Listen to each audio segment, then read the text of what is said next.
Assalamualaikum warahmatullahi wabarakatuh. Perkenalkan, nama saya Cynthia Adela Fitri, NIM 19016125. Saya akan menjelaskan tentang evaluasi pembelajaran. Yang pertama, jenis-jenis alat evaluasi pembelajaran. Salah satunya yaitu teknik non-tes. Pada teknik non-tes ini ada beberapa pembagiannya. Yang pertama yaitu angket. Pengertian angket sendiri, angket adalah suatu alat pengumpulan data yang berupa sekumpulan pertanyaan tertulis yang diajukan kepada sumber dengan subjek dengan tujuan untuk mendapatkan jawaban secara tertulis. Juga angket dapat digolongkan beberapa macam, yakni angket langsung, yaitu angket tidak langsung.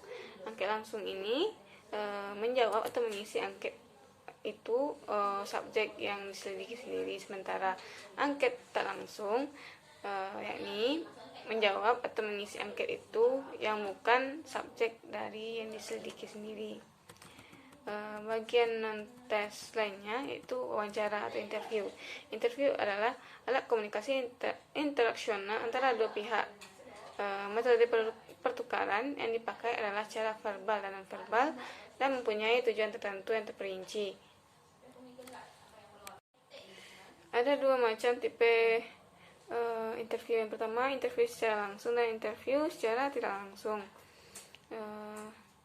Hal ini mengetahui terkait apa ada permasalahan dan mencari solusi.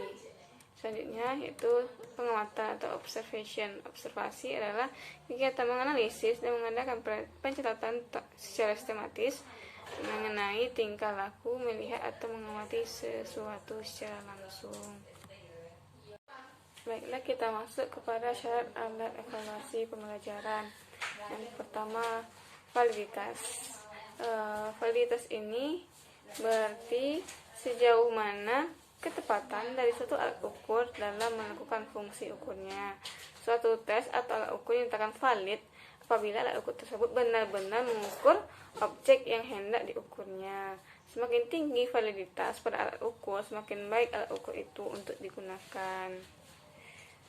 Jenis validitas yang pertama, validitas isi. Validitas isi ini dipandang dari segi isi alat ukur itu sendiri, berlandaskan materi yang disampaikan dalam pengajaran dan dikuasai oleh peserta didik atau mahasiswa. Yang kedua, validitas konstruk. Validitas konstruk ini memperhitungkan apakah bagian yang terpenting di dalam suatu konsep dipertanyakan atau merupakan bagian dari suatu tes yang telah disusun. Yang ketiga, validitas kriteria terbagi dua. Yang pertama, validitas prediktif, berarti kenyataan yang akan diperoleh jika hasil tes itu dihubungkan dengan keberhasilan studi di masa yang akan datang. Yang kedua, validitas pengukur serentak. Metode ini digunakan dengan jalan melihat hubungan hasil tes yang dimaksud dengan hasil tes lain yang dipandang sebagai kriteria yang diberikan atau dilaksanakan pada waktu serentak dengan pelaksanaan tes. Baik, selanjutnya kita masuk kepada cara mengukur validitas. Ini dapat diukur dengan beberapa cara. Yang pertama, menyusun tujuan dengan jelas. Yang kedua, merumuskan spesifikasi yang terhadap pada tujuan. Yang ketiga, membuat blueprint. Yang keempat, menyusun instrumen, mereview instrumen. Yang kelima, uji coba instrumen, analisis hasil uji coba. Yang terakhir, merevisi atau penyempurnaan instrumen. Baik, kita masuk pada reliabilitas. Reliabilitas ini adalah alat ukur yang dinyatakan reliable apabila alat ukur itu dicoba atau digunakan kepada objek yang sama secara berulang, maka hasilnya akan tetap sama persis atau relatif sama. Komponen mempengaruhinya. Yang pertama, alat konstruksi item yang tidak tepat, panjangnya atau pendek instrumen, evaluasi yang subjek akan menurunkan reliabilitas, ketidaktepatan waktu yang diberikan, sama kemampuan yang ada dalam kelompok luas atau tidaknya sampel yang diambil. Ada beberapa metode yang digunakan dalam menggunakan reliabilitas. Yang pertama, metode belah dua. Dalam pelaksanaannya, seorang mengetes melakukan tes satu kali saja terhadap sejumlah peserta atau objek, sehingga tidak ada pengaruh atau bias dari tes terdahulu. Kedua, metode tes retest. Pada metode ini, tes yang sama dilakukan 2 kali kepada sejumlah subjek yang sama dalam waktu yang berbeda. Yang ketiga, metode bentuk paralel. Metode ini dapat digunakan untuk perkiraan reliabilitas dari semua tipe tes, tetapi koefisien yang dihasilkan oleh cara ini hanya bisa menggambarkan ekuivalen antara kedua instrumen itu, atau cuma menunjukkan hubungan antara kedua tes tersebut. Baiklah, kita masuk syarat yang ketiga, yaitu